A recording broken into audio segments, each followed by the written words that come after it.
O artigo 257 traz uma alteração no que diz respeito ao prazo para a indicação do condutor.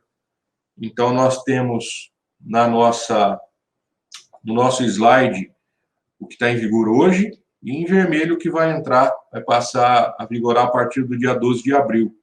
Artigo 257, as penalidades serão impostas ao condutor, ao proprietário do veículo, ao embarcador e ao transportador, salvo os casos de descumprimento de obrigações e deveres impostos a pessoas físicas ou jurídicas expressamente mencionadas neste artigo. O parágrafo 7º é o que trata do prazo para indicação do condutor. Quando não for imediata a identificação do infrator, o principal condutor ou proprietário do veículo terá o prazo de 30 dias, antes esse prazo era de 15 dias, contado da notificação da autuação para apresentá-lo, na forma em que dispuser o CONTRAN, e transcorrido o prazo, se não o fizer, será considerado responsável pela infração o principal condutor ou, em sua ausência, o proprietário do veículo. Então, aqui, nós não temos muito o que tecer de comentário. De 15 dias para a indicação do condutor, nós passamos para 30 dias.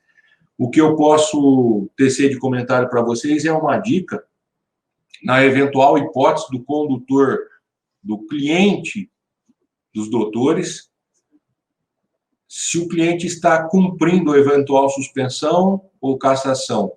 Uma das técnicas que eu adoto é verificar quem é o principal condutor do veículo do cliente, porque muitas vezes a pessoa, vamos falar da suspensão, muitas vezes o cliente está cumprindo, de repente, uma suspensão. Se ele perde o prazo para indicar eventual condutor, a pontuação entra para o prontuário dele e ele fica à mercê de um processo de cassação. Então, uma dica que eu vou passar para vocês é, eventualmente, se o cliente de vocês tiver que cumprir uma suspensão, é verificar com o cliente quem é o principal condutor e, sendo um terceiro, faça um requerimento para a autoridade de trânsito do órgão executivo, DETRAN, onde o veículo está cadastrado, indicando o principal condutor. Dessa forma, se eventualmente for praticada uma infração de trânsito e o cliente perdeu o prazo para indicar o principal condutor, a pontuação já vai direto para o principal condutor. O que eu vejo nos órgãos é que muita gente ainda não sabe, a maioria, pelo menos aqui na região onde a gente atua, a maioria não entende essa questão do principal condutor. Mas isso é problema do órgão. A nossa função é realmente fazer o requerimento, indicando o principal condutor, requerimento assinado pelo proprietário do veículo e pelo principal condutor aceitando a indicação, para que o nome do condutor seja cadastrado nos registros do veículo como principal condutor. E, eventualmente, se não for indicada a pontuação, se o proprietário perde prazo, em tese, essa pontuação tem que ser cadastrada para o principal condutor. Então, se você tem um cliente cumprindo suspensão, fica a dica. Na sequência, nós temos aí o artigo 259. O artigo 259 traz algumas considerações em relação ao condutor identificado sobre a pontuação. Então, o artigo 259, a cada infração cometida são computados os seguintes números de pontos. Aí vem lá a relação gravíssima, grave, médio e leve. O que foi alterado foi o parágrafo 4º. Ao condutor identificado, será atribuída pontuação pelas infrações de sua responsabilidade, até aí nenhuma novidade, nos termos previstos no parágrafo 3º do artigo 257 do Código, exceto aquelas. Então, em regra,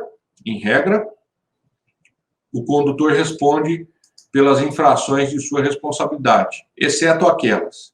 E aí nós temos algumas observações. No inciso 1º, praticadas por passageiros usuários do serviço de transporte rodoviário de passageiros em viagens de longa distância, transitando em rodovias com a utilização de ônibus em linhas regulares intermunicipal, interestadual, internacional e aquelas em viagem de longa distância por fretamento e turismo ou de qualquer modalidade, excluídas as situações regulamentadas pelo CONTRAN, conforme disposto no artigo 65. E aí eu coloquei pequenininho aí que o artigo 65 trata da questão do uso do cinto de segurança.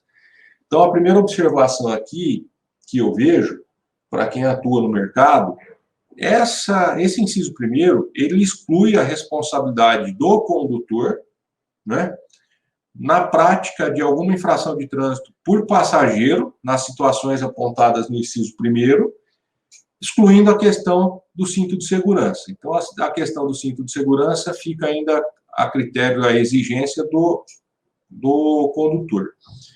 Porém, como aqui não existe nenhuma tipificação mais precisa de quais seriam as infrações em que o condutor não será responsabilizado, deixo para vocês a seguinte dica, pelo menos com base no inciso primeiro. Nós veremos ainda outros incisos, mas o inciso primeiro. Em tese, qualquer infração praticada pelo passageiro, que não a ausência de cinto, não é de responsabilidade do condutor. É o que eu entendo aqui do inciso primeiro. Então, se o passageiro atirar um objeto para fora do veículo, praticar qualquer outro tipo de infração, o que nos dá a entender o inciso primeiro é que essas infrações não seriam de responsabilidade do condutor. Amanhã ou depois, o cliente aparece para vocês com uma notificação de suspensão, onde constam, eventualmente, infrações praticadas por passageiros, pelo menos com base no inciso primeiro aqui, do parágrafo 4º do artigo 259, em tese, a atribuição para ele de responsabilidade seria somente no tocante a cinto de segurança. E é óbvio, desde que o passageiro esteja nas condições especificadas no inciso primeiro, né? Transporte rodoviário de passageiros, viagem de longa distância, transitando em rodovias com utilização de ônibus. Em linhas regulares, intermunicipal, interestadual e internacional. E viagens de longa distância, de turismo ou de qualquer outra modalidade. Então, dentro dessas circunstâncias, em tese, qualquer infração praticada pelo condutor, pelo passageiro, não pode ser atribuída ao condutor, exceto a questão do cinto de segurança. O parágrafo 4º, deixa eu alterar para vocês aqui. O parágrafo 4º do artigo 259 também traz algumas situações. Ao condutor identificado será atribuída a pontuação pelas infrações de sua responsabilidade, nos termos previstos no parágrafo 3º do artigo 257 deste Código, exceto aquelas. Então, as infrações de responsabilidade do condutor, tranquilo, ele vai assumir, exceto aquelas. No inciso 2º, então, traz alguns artigos em que o inciso 2º exclui a responsabilidade do condutor.